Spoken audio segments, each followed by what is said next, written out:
Welcome to another Giants Huddle podcast brought to you by Citizens, the official bank of the Giants. Had to be joined for the second straight year by Field Yates, who is now a draft analyst for ESPN. And Field, I wonder if you knew exactly what you were getting into when you went from host to analyst and all the extra work it's put on your plate trying to manage two young children at home, much like I am. Yeah, it's certainly every day is a challenge, but in the best way possible, right? I mean, the draft is an event that I know you and I have loved since we were, like the age of our children right now. So I certainly won't complain about covering the draft. I'd say the biggest difference between this role and sort of playing the point guard role in the past is it's like, people do care about players beyond, let's say, the first 50 or so, right? But as you know, like 97% of the coverage up until the draft is about that top 50 or so players. Heck, a lot of it's about the first like 12 or 15 picks, right? I mean, the quarterbacks in this year's class, the wide receivers, Brock Bowers, et cetera. But I got to really, my biggest thing this year is recognizing that there are 257 picks, and we want to give some time to all 257 of them, or at least the ones that, of course, on day three, a lot of commercial breaks, as you can imagine, during a 7-hour broadcast. So when a guy's name is called during our broadcast, we want to make sure that we are doing our best to provide insight on that pick, whether it's 4th, 5th, 6th, or 7th round pick, whether it's a small school guy, whether it's a big school guy, because there are plenty of draft success stories that prove that it is certainly worth paying attention to day three of the NFL draft. And by the way, go check out Field on First Draft with Mel Kiper. It's twice a week. It's a podcast. It's on the YouTube channel. I love your shows, and you guys dig into the day 2 and 3 guys. And I know Mel likes doing that too. You guys do a great job. But let's start at the top, Field, real quick. You're plugged into the league. Do you have any feel yet what the Patriots are going to do with 3? We might not know what quarterback Washington's taking it to, but we know they're taking a quarterback. Do you have an idea if the Patriots are trying to get out yet, or what they're thinking at that spot? Yeah, I feel good about the first 2 picks. Caleb Williams, he can look at houses on Zillow right now if he wanted to in Chicago. That's how secure that pick is. And then Jaden Daniels, I think, is going to end up being a Washington Commander by the time we get to April 25th, which is 2 weeks away from when you and I are having this conversation right now. And then I think the Patriots, and I'm following the lead of some of the public comments that have been made this year with Bill Belichick no longer the head coach. I would say that, you're hearing a little bit more from the organization, for better or worse. I'm not exactly sure where we land on that as of yet, but, Gerard Mayo, the new head coach, has talked about the importance of a quarterback. Even Elliott Wolf, who's now kind of pulling the trigger for them in the personnel department, talked about the quarterback position during the combine, not quite as transparently, but did acknowledge it. And then Robert Kraft, the owner of the team, who, despite the fact that he is not the person who is making the draft picks, if he says he wants a quarterback at pick 3, the GM or the de facto GM and the head coach say, okay, we're going to find the best one for you.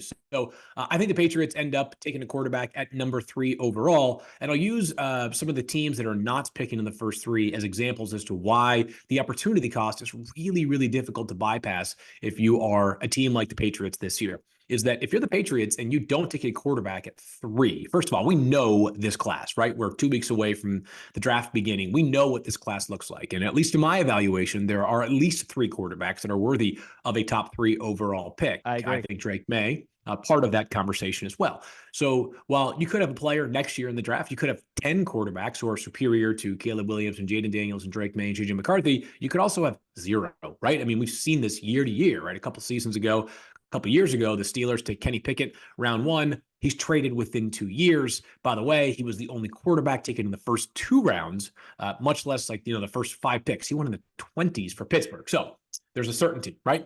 Beyond that, if you don't take a quarterback and instead trade down, you're going to fill a lot of your other needs, most likely wide receiver, offensive tackle for the Patriots, primary needs as well. But a year from now, you could be the 8th pick and you could be saying, all right, well, what would it have cost Atlanta, who, if they didn't land Kirk Cousins, you better believe they were going to be in the quarterback market in the draft.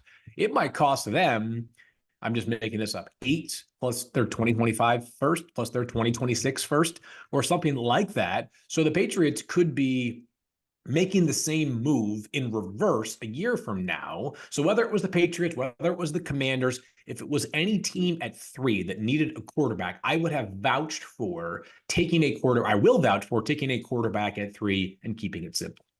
And it's a little bit of a different situation, but I think the Giants in their war room are probably having a similar conversation, right? Yeah. So if you get closer to 500, you're picking 14th.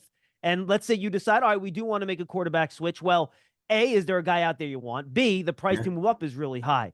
But even this year, Field, it's opportunity cost to your point, right? You have an opportunity to get a great player at a premium position, whether it's wide receiver or offensive tackle, if you want to go that way in this draft. You're going to have a Yeah. chance at one of those two spots, and you're pretty damn sure the player is going to be good. You Yeah. can pick a quarterback at 6, but honestly, with Arizona and the Chargers there, they're looking to get out. I think both of us agree on that. So you're going to have that 4th quarterback picked in that area ahead of the Giants. So not only you have to spend the capital on a quarterback, you have to move up and you probably send next year's one to get into one of those spots to draft a quarterback. So how would you weigh that Yeah. opportunity cost if you're the Giants, who do have a young quarterback place in Daniel Jones, who, Yeah. you believed enough in to sign to a long-term contract 2 years ago. Last year didn't go well. There's a lot of different reasons for that. We don't need to get into those. How would you weigh that opportunity cost and decision that the Giants are making at 6 compared to what you just talked about with New England? I think the hardest part of the equation that I have not yet been able to figure out is what's the cost? You mentioned the possibility of next year's one.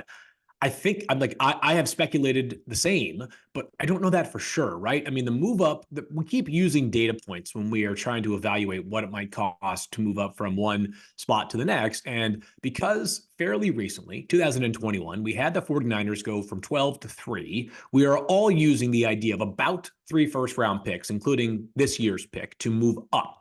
Right. So if you're Arizona, you might get 11, 23, and a next year 1 from Minnesota as an example. I can't guarantee that's what it's going to cost. But if I'm Arizona, I'm saying, did you see what happened 3 years ago? Like, that's exactly what we are thinking.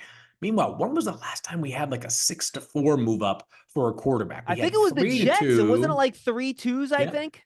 6-3 when they moved up in 2018 to grab Sam Darnold. But, to me, like, the difference there was that the Jets, that was so early. That was actually, I believe, on St. Patrick's Day. So it was March, way before the draft. And it was like the Jets were saying at that time, we're comfortable with whoever falls to 3, right?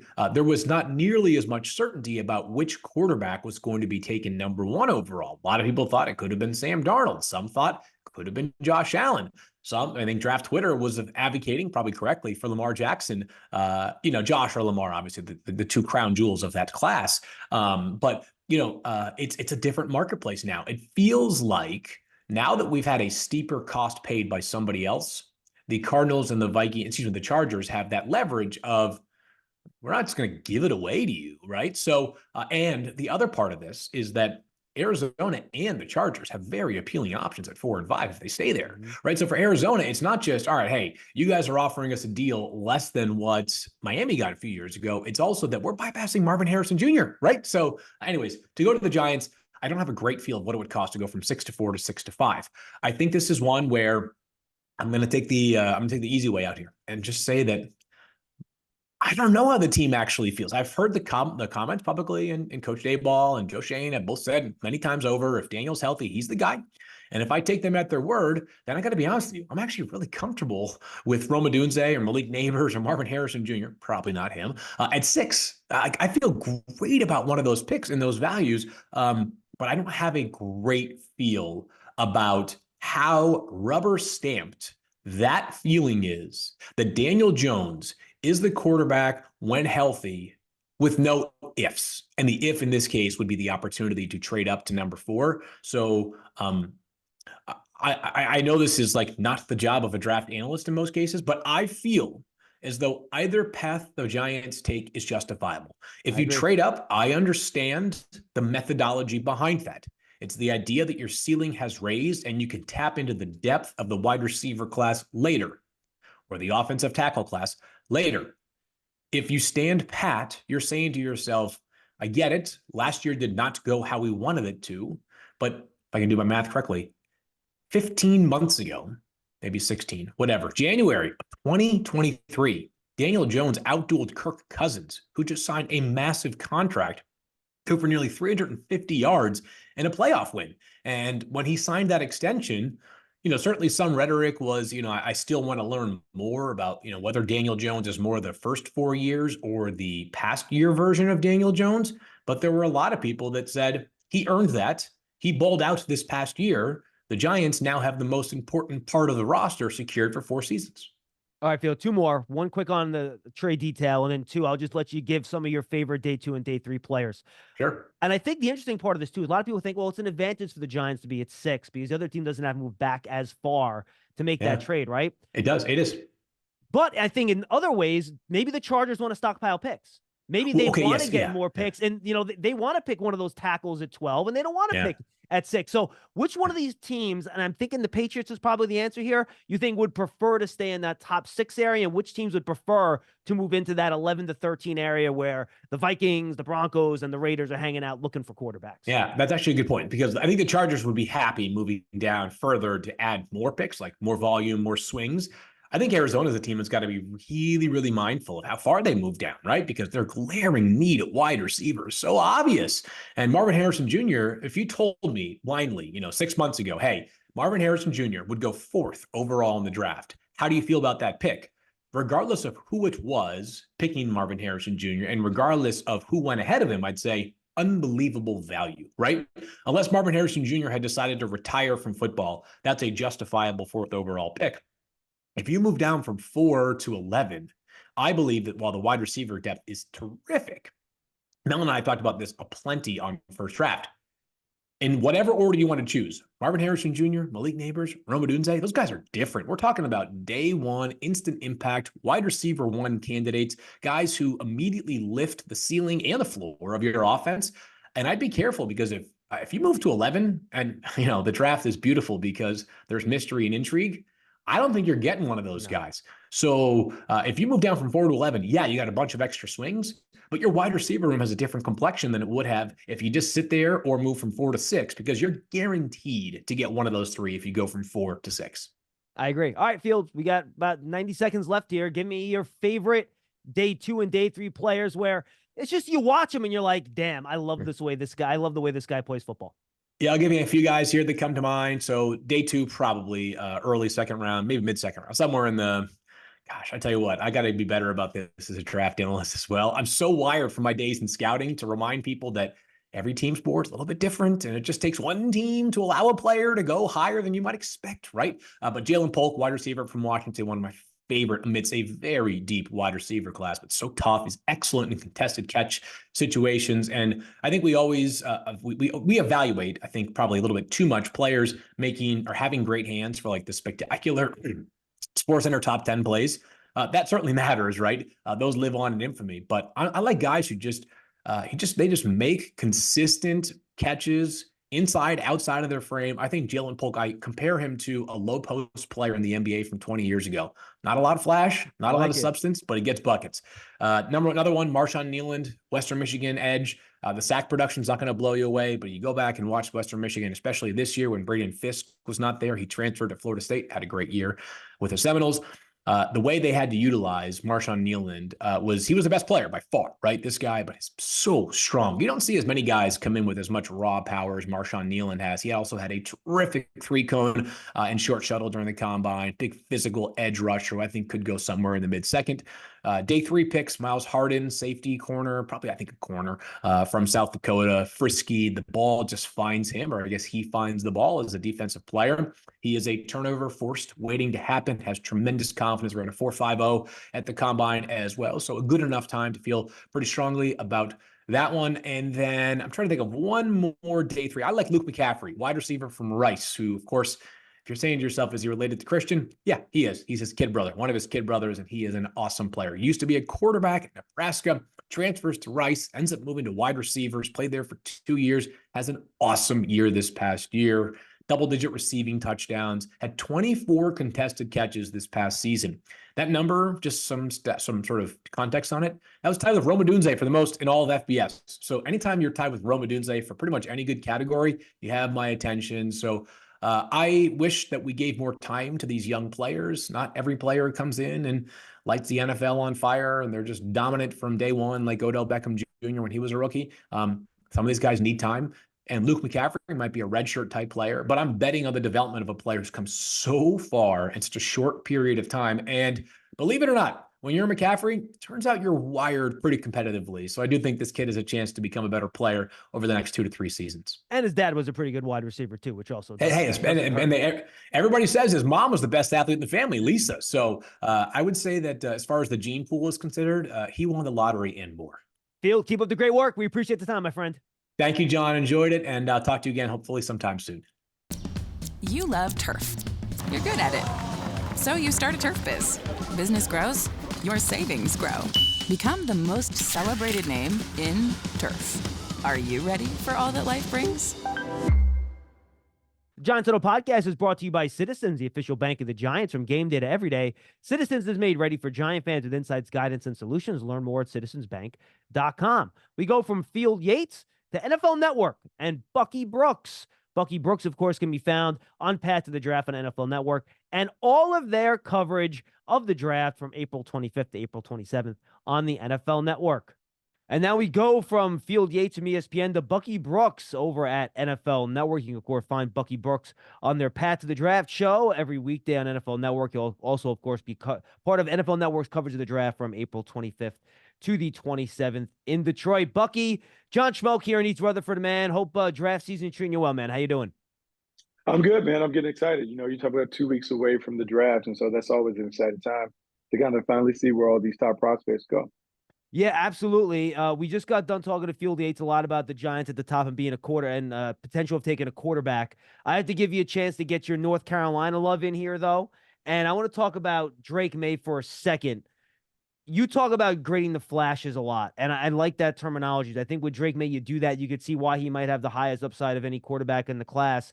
But for me personally, he's my number 2 guy, by the way. I think he's great. I got in trouble with that with Sam Darnold. When I graded his flashes, I loved him a lot, and then that hasn't worked out so well. So talk about the balance you take in trying to grade flashes versus the overall body of work when it comes to Drake May. Yeah, well, look, you're always trying to grade the flashes because once they show you that they can do it once, they can do it again.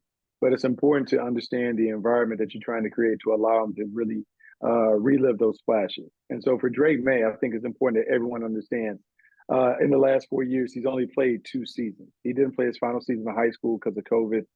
He sat behind Sam Howell his freshman year at North Carolina, and then he played the last 2 years. So what you're getting is a very talented player, but a very inexperienced player.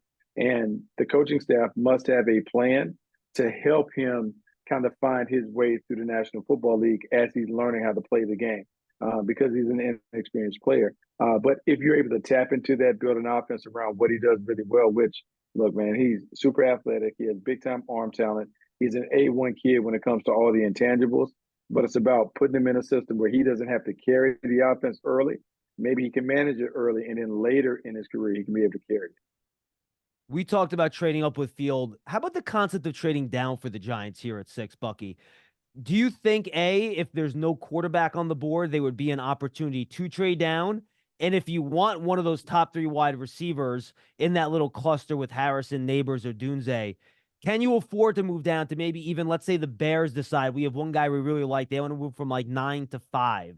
If you're the Giants, would you consider something like that? Or is that just too risky in case someone could even jump you to 8 if the Falcons think they can trade down, still draft a good defensive player if you're the Giants and you want to get one of those top 3 wideouts? No, if my heart is set on one of those top 3 wideouts, then I'm a stick and pick. I don't want to get cute trying to get another pick or anything like that when my player is there for me to take.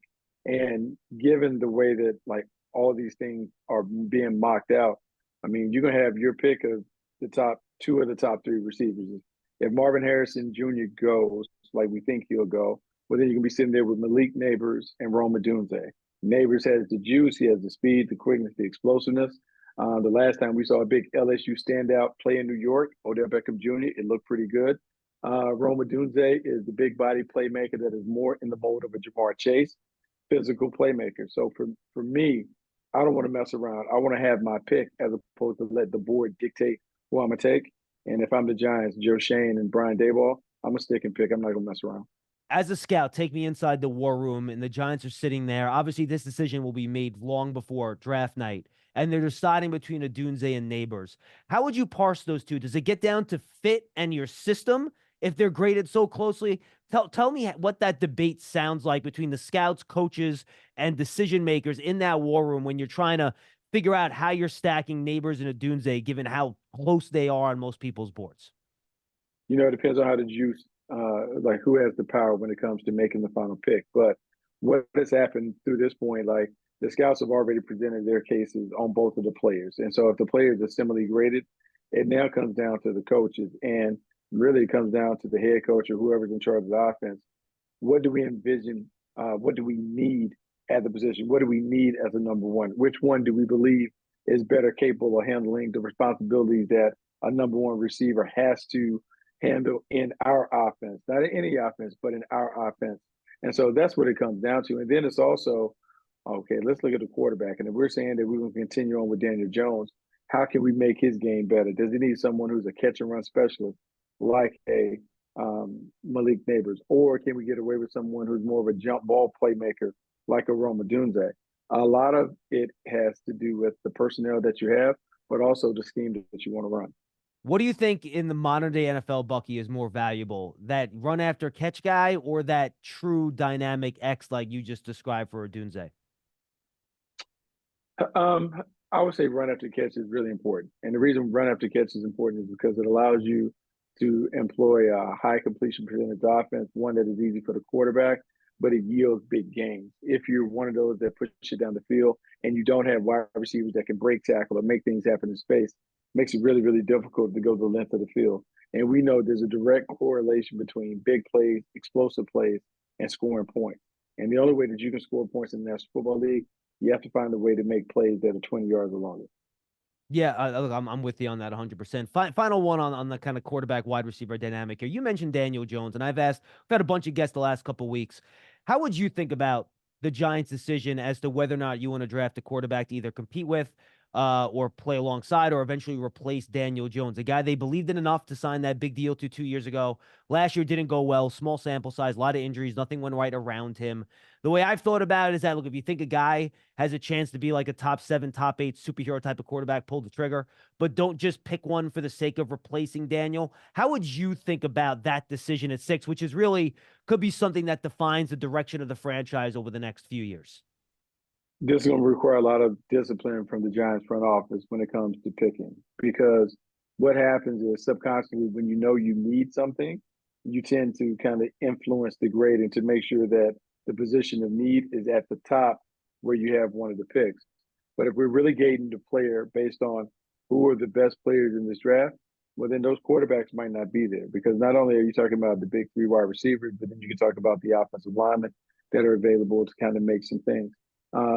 You can never go wrong taking the best player, because if you take a lot of the BPAs, you end up having a roster loaded with really good players. And then that gives you an opportunity to do some special stuff. I would expect Joe Shane, being a throwback scout, I think he'll resist the temptation to just go and get the next quarterback. And he'll make sure that the player that the Giants take at 6 is the best player available on the board. I'm curious how you think the teams from 11 to 13, the Vikings, the Broncos, and the Raiders are going to handle this, Bucky, in terms of trying to find their next quarterback. Because I think aside from the top 3 teams, they're the 3 teams that are really most desperate, and I'll use that word, to find the quarterback. How aggressive are all 3? I think we all know Minnesota has kind of, shown that they're going to try to go up and get one. But how do you think the Broncos and the Patriots, the Raiders are going to handle this, especially since the Broncos don't have that second-round pick? Yeah, that'll be interesting. And it'll be another test and discipline for all those guys when it comes to grading players for your team versus stretching and reaching for need picks. At some point, these quarterbacks will be at a round value, or they'll be at a pick value where you can confidently pull the trigger and feel like, okay, I'm getting comparable value for what it is. Right now, they feel like stretches and reaches. But look, you can stretch and reach for a little bit, because if a player comes in your system and he fits, he's going to play really well. And nobody will remember that you selected, you picked him out of turn when it came to the draft. You just got to have conviction, and you got to be able to back that conviction up with like factual evidence that suggests, okay, we're making a good decision. It's a little out of our league, but we're going to go with it because he's going to make it right. If you feel good about the character of the player, you can gamble a little bit on some of those things. Giant fans love a winner. It's why they love Citizens. Named a 2022 Best Bank in the U.S. by The Banker as the official bank of the Giants and sponsor of the Huddle. Citizens is made ready for fans of Big Blue. Learn more at citizensbank.com. All right, Bucky, I want to jump to the second round here. The Giants have a lot of needs, right? And they have to fill a lot of them. Let's assume they go wide receiver in round one. So we'll take that out of the mix. And we know tackles will go a lot in round one, but then you get to round two, that might be flushed out a little bit. Where do you think the most depth is in this draft when you get to that second and third round on day two, other than wide receiver, where there's going to be a decent volume of players at these positions that the Giants could attack? I would say like the deepest part when we get to it in those second and third rounds, it's going to be the defensive back. Defensive back class is loaded with guys that should come off the board in the second and third round. Whether it's your Mac Melton coming from Rutgers, Mikey Sanders-Steele coming from Michigan, Renaro Green being a guy from Florida State that's really, really under the radar. There are a lot of guys out there that can play. They got some nastiness to them, some snapback to them when it comes to tackling that can get it done. The defensive back class is one where I think you can get tremendous value in the second and third round. Yeah, I'm with you, Bucky. And those three guys you mentioned are actually the three guys that I have second round grades on, along with Rackstraw out of Missouri. What do you think of the three bigger corners that I have? I have them a little bit later. Some people have them around two. The TJ Tampas, the Cam Harts, the Kyrie Jacksons, that group of kind of bigger perimeter corners, which you're getting fewer and fewer of now coming out of college football. Yeah, you're getting fewer and fewer of them because most of the time those guys make their way to the wide receiver line. So they never get a chance to really play DB. I'll say this about Jackson, the kid from Oregon. Look, he's a headhunter. He's a sticker. He does a great job sticking his nose in there. He is not afraid of the smoke, and he goes and embraces it. That's going to serve him well when you get to the next level because sometimes you may not be the most talented player, but if you can get the game played on your terms, you can find a way to have success. He appears to kind of know who he is and what he is, and he plays with a confidence because he knows what he can do and what he can't do. They help. When you think about like TJ Tampa, another big player coming out of Iowa State, instincts, awareness, but doesn't necessarily have the movement and the speed that you like. And part of that is because we haven't really been able to assess it fully, like in terms of getting it all together. But he's a big corner. Anytime you have corners that are over 6 foot that can run a little bit, it gives them a chance because now you can match up with those opposing big guys. And then Kyrie Jackson to me is just like a fantastic player. You know, he's just really good player, dynamic, explosive, physical, gets after it, loves the smoke and the energy and all that other stuff. It's just a matter of, are you comfortable enough with bringing him in the locker room, making sure that the environment is the right fit for him? Because if the environment is right, the culture is right, he's going to win. He's going to win at a high level. Giant fans love a winner. It's why they love Citizens, named a 2022 Best Bank in the U.S. by The Banker. As the official bank of the Giants and sponsor of the Huddle, Citizens is made ready for fans of Big Blue. Learn more at citizensbank.com. You're ready for a change. Payday comes early with Citizens, so go to that retreat. New you moves to the country. Now you're raising goats and launching a lifestyle brand. Are you ready for all that life brings? And then I think there are a couple other slot guys I think are just staying. The guys that can't play slot, maybe they can go outside too. I think Andrew Phillips out of Kentucky is a good player. DJ James out of Auburn, a little bit light, but I think he moves extremely well. Buck, Josh Newton out of TCU. What do you think of that kind of next group after that, you know, that first group you mentioned in terms of Green, Santos, and Melton, the DJ James, the Josh Newtons, the Andrew Phillips? Yeah, no, I mean, I think there's value for all those guys. And I think what you're talking about more so top of the fourth round, bottom of the third round, where those guys can come in. The big thing when it comes to playing in the slot, in a way, the slot defender needs to be your best defender because he gets all the smoke coming out. And so you have to be very nimble, very athletic to be able to handle all that while also having a high football IQ because you're asked to play linebacker. Even though you're in a DB body, you have to play linebacker. So how you fit inside and outside of this game all matters. So you got to be, you got to throw an experienced player in the slot to be able to get it done, even though I do like the guys that you alluded to. When would you start thinking about picking a safety in this draft? And the Giants, it looks like with their new defensive coordinator, Shane Bowen, they're going more to your traditional split safety type of thing where you need guys to be pretty versatile to be able to move up or down. Your thoughts when that first safety should go based on the value of the players in the position, and then which guys you might like in that type of defense? First safety should go. Tyler Newman should go. I would say like mid-second round. That's when they kind of go. I think people are still trying to understand what exactly is the safety and how do we quantify what he adds. But I would say that the safety prevents the deep ball from going over the top of the defense, keeps everything in front. Like they're able to do it. So to me, it's about like as we just go back and we reflect on the class, it's about making sure we go back to the main point. Hey man, you can't go wrong taking really, really good players. Let's focus on the players that fit into what we do. Let's not worry about the fanfare on the outside. Let's make sure that we've done the necessary work to look at them and say, okay, they fit. They fit our culture. They fit how we want to play. They fit how we want to play in 2-3 years. If you get enough of those players on your squad, the results and all this stuff kind of naturally happen and take care of themselves. Giants have Dexter Lawrence, the defensive tackle. Bucky. They have they just signed Jordan Phillips, another big nose tackle type of guy. What 3 techniques do you like on day 2? I know you have Braden Fisk, Aurora, Chris Jenkins, Mekhi Wingo. There's a lot of guys, Michael Hall. Which one of those guys do you think you can get really good value at in day 2 as a guy that you want to be able to get upfield and attack gaps? Look, man, you can't go wrong like investing in the family business. So let's go with Chris Jenkins Jr. because his dad was an All-Pro player, 2-time All-Pro player, played for us when I was in Carolina in the front office, and just his dad is just an absolute animal. And I'm just thinking, if any of that, it's going to be like problematic. And so when I see Chris and his ability to kind of collapse the pocket, to be able to get after, to be an high energy tempo player, he didn't get all the way from dad, but he certainly has the bloodlines to get it. And also when you got an uncle Cullen Jenkins, who also had a nice career in the league, you're coming fully equipped to training camp knowing how to play and how to get things done right away. Yeah, Cullen, former Giant at the end of his career as well. Good dude, and absolutely really good bloodlines there. How late, Bucky, do you think you can wait if you want to try to get a running back that can split some time with Devin Singletary and Eric Gray and be a part of that room? Can you wait till round 4? Can you stretch to round 5? When would you try to attack that position if you're the Giants, given the other needs you have on the roster? No, what position are we talking about again? Running back. Running back. So now when we go to running back, there are going to be plenty of running backs that are available on day 3, and they're going to be good running backs that are available. If I'm not in a hurry to get it done, I'm going to wait. I'm going to wait till the 5th round to be able to kind of like get into it and find my players, guys that are of interest that could be available. Frank Gore Jr.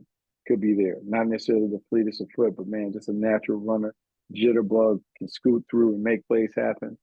Bucky Irving is another one that can kind of do it, like make plays on the perimeter, but also can kind of run downhill a little bit. I'll give you a big surprise because I know Giants they absolutely love Wisconsin guys going all the way back to Ron Dane. How about Braylon Allen, big running back from Wisconsin, physical, for whatever reason, didn't get a lot of opportunities his last year, but this dude can play. And I think if you look at the way the Bills have played, snug, they want to play a physical brand.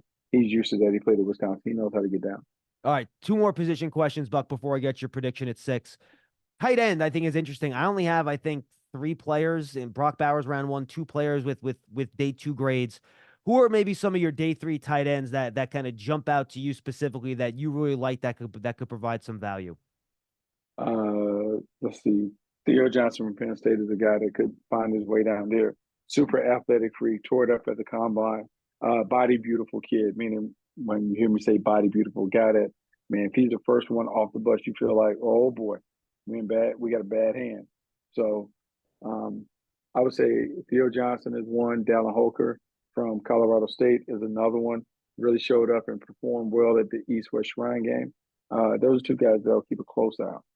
All right, and then how about interior offensive line? The Giants want to continue to shore up their guard spot. Any day 2 or 3 guys that really jump out at you that you like that could contribute, you think, at guard and maybe eventually develop into a starter? Yeah, no, there's some guys, and I'll look, you guys up in the Northeast. We'll stay right on the Northeast, and we'll go to UConn, and we'll go get Chris Haynes, who is not only a high motor player, plays the game the right way, is built to play the game the right way. Just being able to kind of have that mauler brawler mentality at the point of attack is important. It's important for a run-heavy team.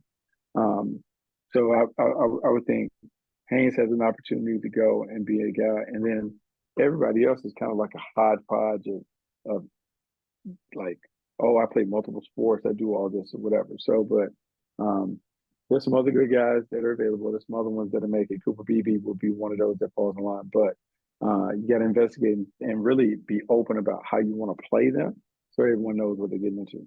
And then finally, when all is said and done, obviously it depends what happens 1 through 5. What do you think eventually the Giants do when they pull the trigger at number 6? I think as much as they try and get up, I think they end up falling short. I think they end up getting a consolation prize, not the quarterback, but one of the top playmakers, and the playmaker they get is the league. Which is, by the way, not a bad consolation prize, by the way. I think you will be very happy if that ends up happening. But good stuff. Anything you want to put out there, promote, anything that you're up to besides the stuff I mentioned with the network? No, man, it's all good. I really appreciate you having me on. It's always fun this time of year. I look forward to seeing what the Giants pull off with the number 6 overall pick. You guys must be right in the middle of your high school spring practices, I would imagine, right at this point. You rolling? We're rolling a little bit. We just beginning to kind of kick it off and run around and do stuff, but it's fun. A lot of fun. Bucky Brooks, NFL Network. Thanks for joining us on the Giants Huddle podcast, everybody. We'll see you next time.